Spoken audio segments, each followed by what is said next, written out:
Hello everybody, this is Ron Ray as always. I don't have much time, so I'm going to get ready for family therapy. If you're curious as to why I chose to do this standing up instead of sitting on the couch, which is right in front of me, hold on.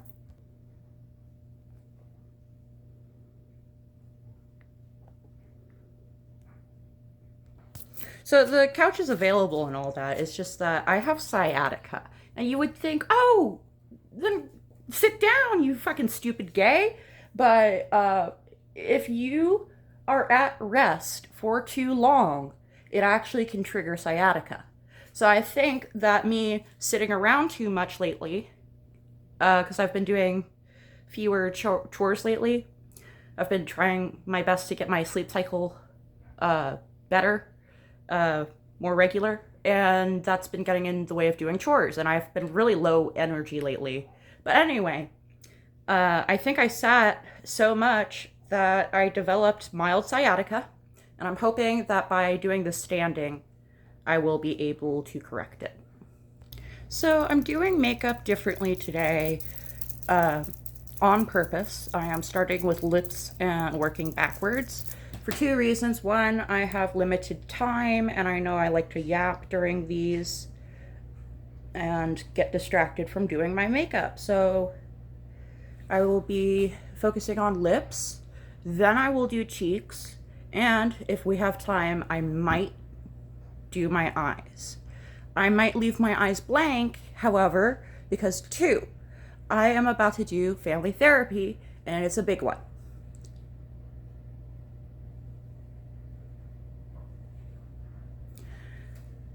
It's a big one because my sibling and I have been in family therapy discussing the FBI case, the 2021 playlist that I've made, that case.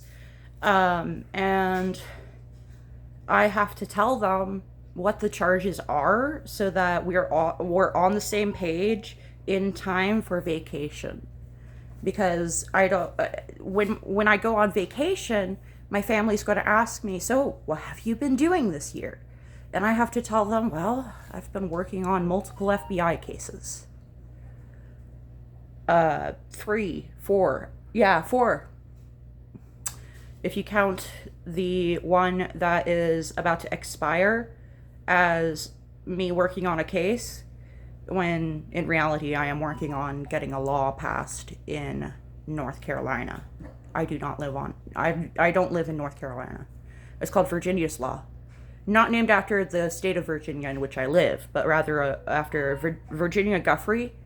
Apparently her statute of limitations expired or something like that. I haven't looked into her to protect my sanity. All I know is that she passed away, and to commemorate her, they made a law that in the state of New York, if you are trafficked and it's been more than 10 years, you can still report it, even if you're an adult when it happened. Other states have it, like North Carolina has that for children's cases, but not for adult cases.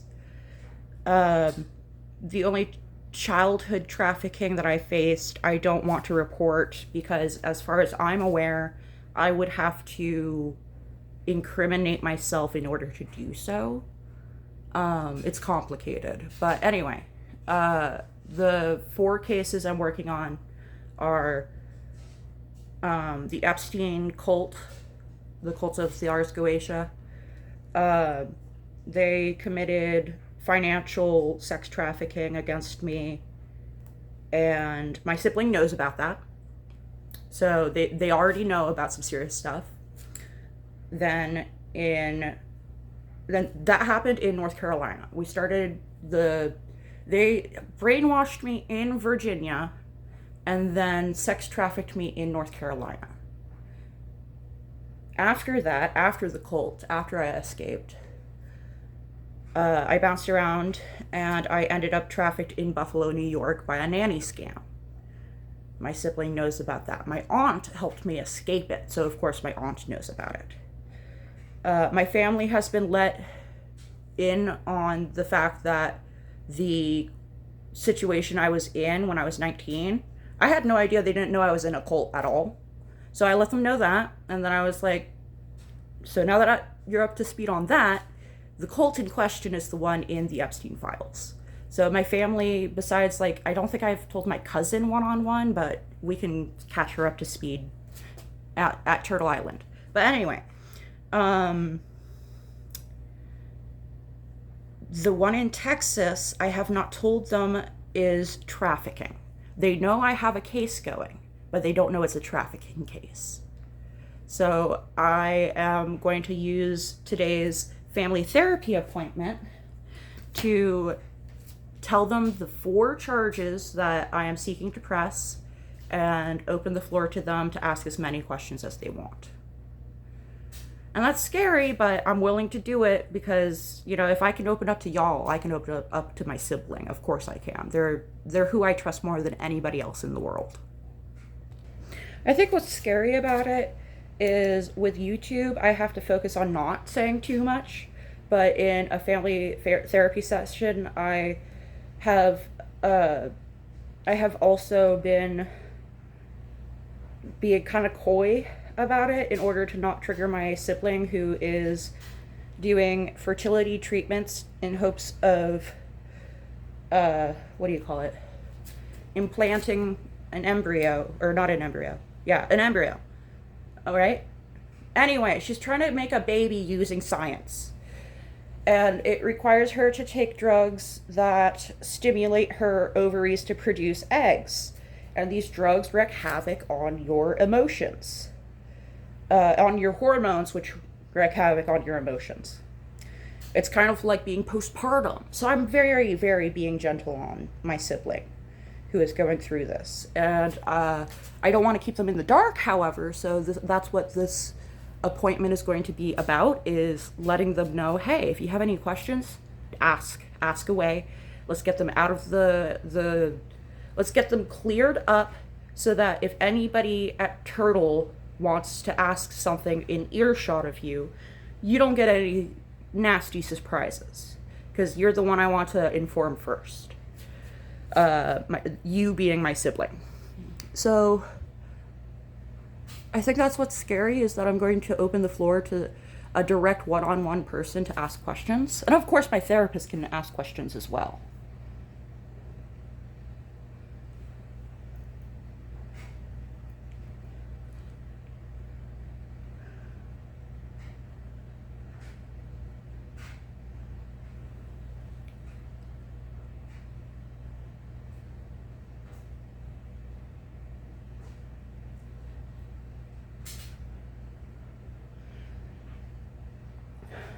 I'm sure one of the questions is going to be, what kind of evidence do you have to confirm these charges?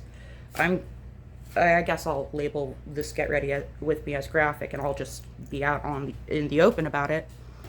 I have to tell them flat out, I have videos that he took of me being raped by him.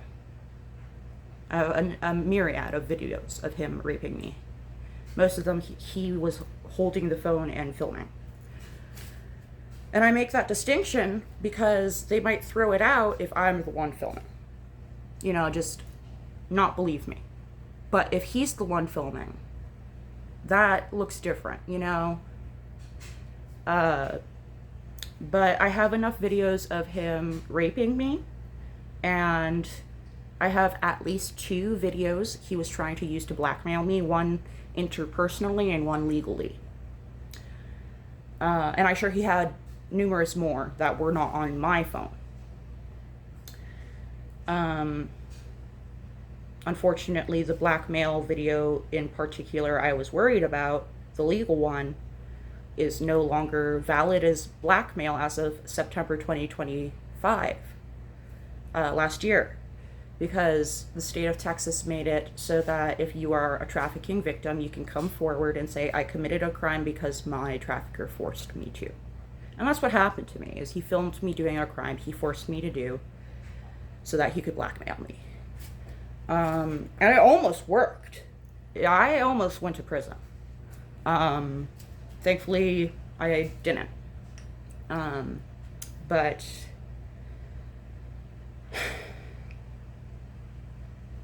if I had not gotten away from him, it was imminent. I was going to be pressed. They were going to press charges against me. It was like the ball was already in motion, and we stopped it from happening by me exiting the country, or sorry, not the country, exiting the state. I think of Texas as its own country. I exited the state and I returned to my hometown, which is legal, as long as you're not seeking an abortion. It's legal. And I gave birth without being under the influence of the deadly weapon he was using. And because of that, I did not face criminal charges. If I had showed up still under the influence of my own volition, then I would have faced charges. But because it was in her meconium, but not in my urine, I was not faced with charges. And because I placed her with a family before I even got to the hospital. Before I even gave birth to her, I had picked out a family. I had signed up with DSS. I told them I cannot keep this baby. They didn't ask me anything about her being exposed to any deadly weapons. Nothing. None of those questions that they should have asked to figure out I was being trafficked, because that's not their job. DSS does not take care of that. You have to take care of it yourself, unfortunately. But yeah, they didn't ask any of that. They didn't ask her exposure history. They just asked, who's the father? Is he willing to sign the adoption papers? And is there any reason he might want to take in the baby instead of choosing adoption? I explained both potential fathers are homeless felons, and they're both drug dealers. So no, neither of them are going to take the baby. The person who I am pretty sure is the father, at the time I said, anyway, lives in the woods. The other guy, here's his address. And here's his phone number, and his email, and his mother, and this, that, and the other. The person I did not think was the father after all in the end turned out to be the father. My trafficker was the father. I didn't at the time know he had been trafficking me. I just thought it was a bad relationship. But yeah.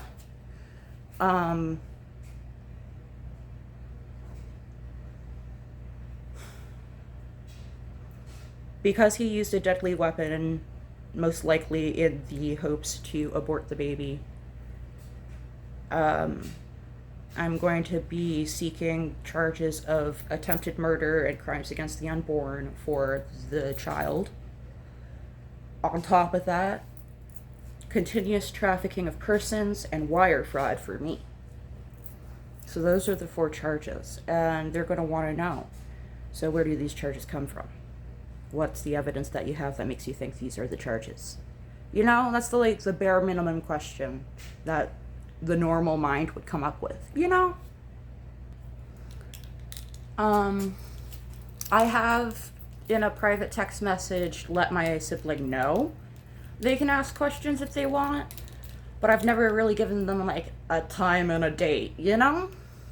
And I feel like saying, the floor is open right now, you know, during the session, will... Both the fact that I gave them the permission or consent, whatever you want to call it, in the past. I guess it's consent because we're equals. Or is it permission because I'm the expert in this and they are not? I don't know. I gave them consent to ask questions previously and to watch my videos, and they said they were interested. But that's as far as it went. So I think that because I primed them by telling them that, this family therapy session being dedicated to, hey, we're about to see a bunch of family. They're going to ask me, what have you been up to? And I'm going to end up getting into the fact that I'm working on FBI cases. 3 cases and passing a law. So that's what I've been up to. I'm working on the 3 cases in hopes of setting precedent to pass the law. Um, and they're going to want to know stuff about it to their own level of comfort. And I want my sibling, first of all, to be able to A, listen in if they're in the same room, and B, step out of the room if they know they're about to hear something they don't want to hear again or at all.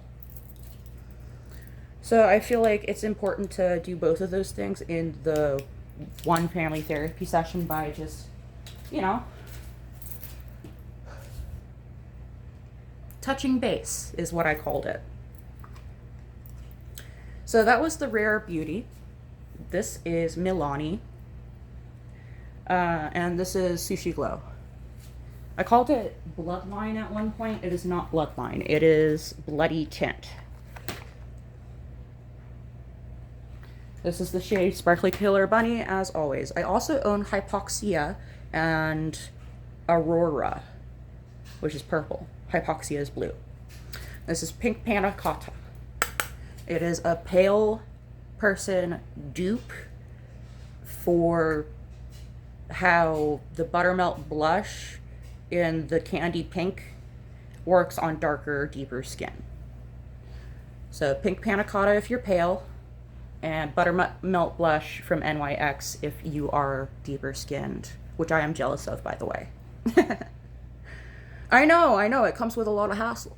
But in a utopian world where, like, skin color becomes so respected that, like, generations of respect towards all skin colors, to the point where changing your skin color becomes a valid body mod, I would choose in a heartbeat to have the darkest skin possible. Or blue or purple skin that's really dark. That would be cool.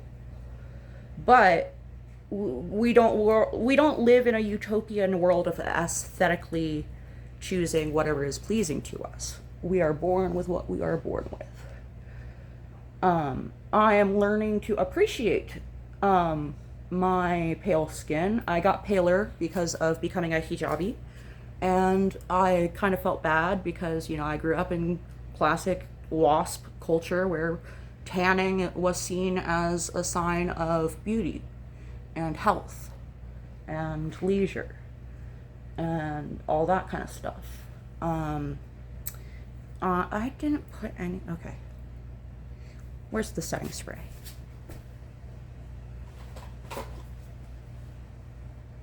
I got so distracted looking for the setting spray, I forget what I was talking about. Oh yeah, skin color. I have been fetishized for my skin color a lot, if not even more so after becoming a hijabi. I don't know if that's because my skin got paler or because people associate pale skin with hijabis, or if people who are fetishistic towards hijabis are into pale skin specifically, which is, unfortunately, that's probably it. Because that in particular I know to be true. But it could be also other things factoring in. Yeah, you could open your mouth when you're doing this.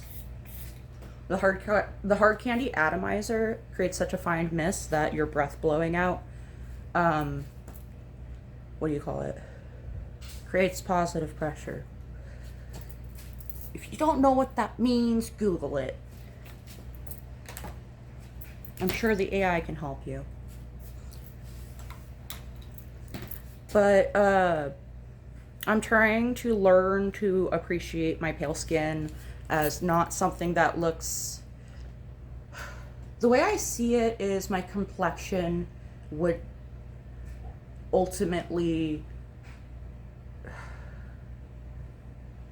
Like, when I was tan and young from swimming in the pool all day, I barely had any acne, I didn't have any scars, that kind of stuff. And now, when I look at my skin, I think of all its imperfections, all the blemishes, you know, freckles, moles, strawberry skin, scars, stretch marks, all of that. I see all those things. I don't see beautiful alabaster skin. Um, in fact, if I think about my skin color, I think of it as sallow and greenish. I don't think of it as alabaster. I think of all the colors that are on the alabaster that are staining it and making it not look white, which is like a weird standard of perfection to attain to. You know, most of the women, like,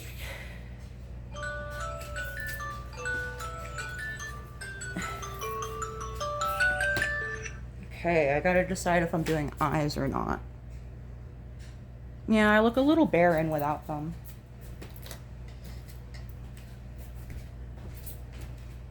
But yeah, people who have really nice, even skin probably have to put a lot of effort into it. It's not something that just comes easily to the people who have it. And I'm beating myself up over not attaining something that is like formulaic in nature, not an achievement in nature, if that makes any sense. Does that make any sense? Like,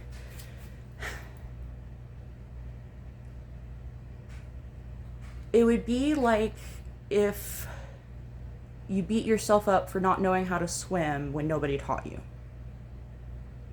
You know, for losing, it would be like beating yourself up for losing a swimming race when nobody taught you how to swim in the first place. You know? Oh, I need a mirror. And, I'm sure I would like my skin better if I used that KP bump remover or whatever it's called on my KP, and therefore had smoother skin. But I don't put any effort into my skincare these days at all. I'm drained. I barely wear lotion anymore. Hell, I can barely remember to shower every other day. It's not that I don't want to shower, per se. It's more so that I forget how many days it's been since I showered. I might just switch to showering daily instead of every other day. I had to explain to my Israeli friends what every other day meant. It means Monday yes, Tuesday no, Wednesday yes, Thursday no. So on and so forth. Day 1, yes. Day 2, no. Day 1, yes. Day 2, no. Day 1, yes. Day 2, no. That's every other day. I'm sure all of you knew what that meant. But yeah, I had to explain that to a bunch of people who speak Hebrew. And then they had to explain it to somebody in Hebrew because she doesn't know the most English. They had to explain to her my baseball joke. I don't know if I can say that joke on YouTube. They might take the video down. It has a slur in it that I can reclaim.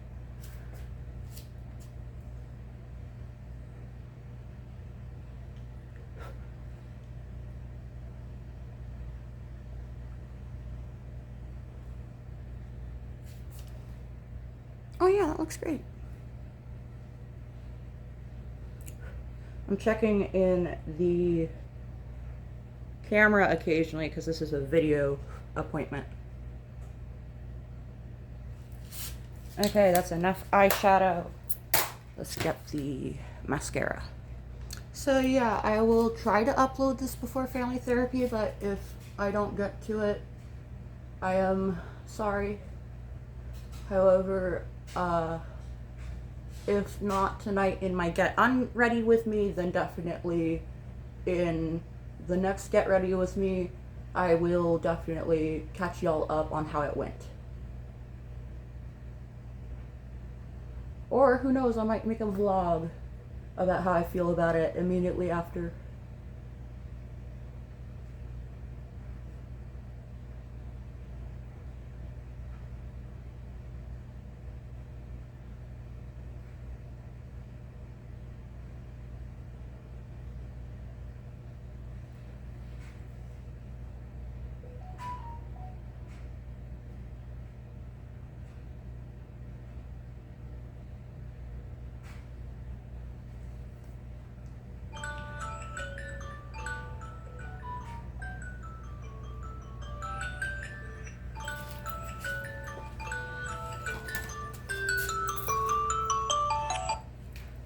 I only have 5 minutes.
Okay. That's good enough.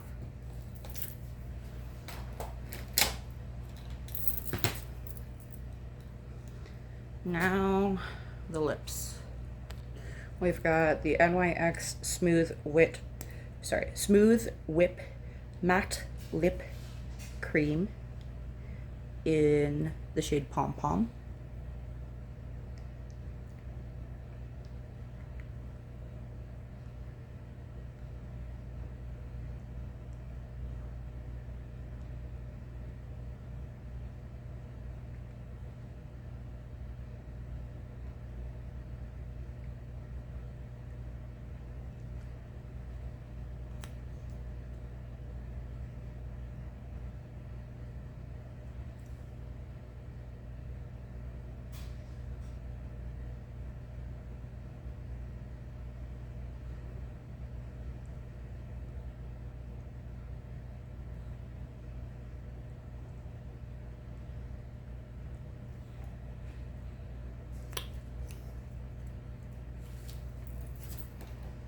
That was the shade Pom Pom. This is the shade 30 in the lip gloss by Sunset Makeup.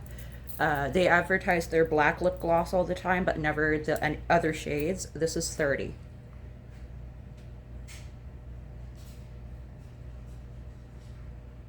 If you wish Vanilla Cream Pie by NYX Butter Gloss was more cool toned, this is for you. It is $6. And it's opaque, you can wear this on its own. I'm just using it to do an ombre. If I can avoid stabbing my thumb with the applicator.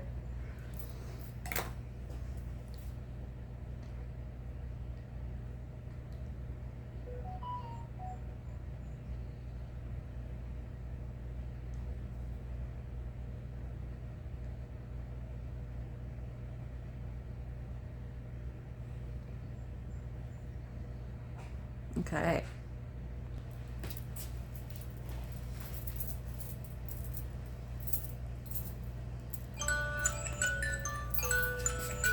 It is time for the appointment.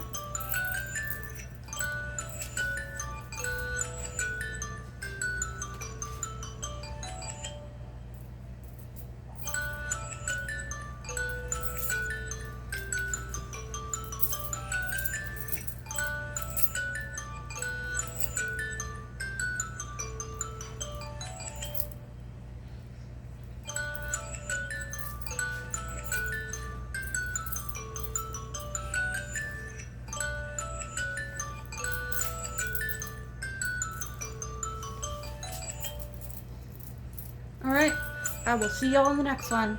Love you, bye.